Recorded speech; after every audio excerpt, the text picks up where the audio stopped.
Up first this evening, the main suspect in the death of social media influencer Anika Slickianna Townsend has been charged with murder.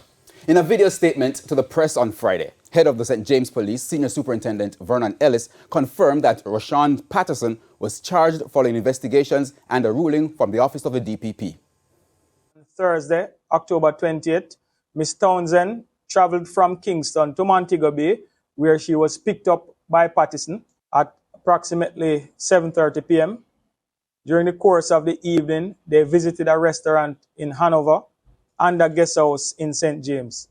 At some point in the night, an argument developed between them, which resulted in Ms. Townsend being strangled by Patterson and her body disposed.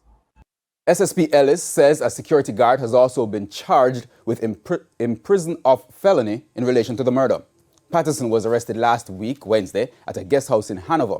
He was charged the following day with abduction and assault occasioning bodily harm in relation to a 2018 matter involving a Kingston woman. But SSP Ellis says there's more. As it is suspected that Mr. Patterson may have been involved in other incidents similar to those for which he has been charged.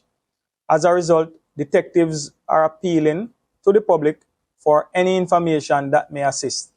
Persons may contact the Montego Bay CIB at 876-684-9080 or Crime Stop at 311, Police Emergency at 119 or the nearest police station.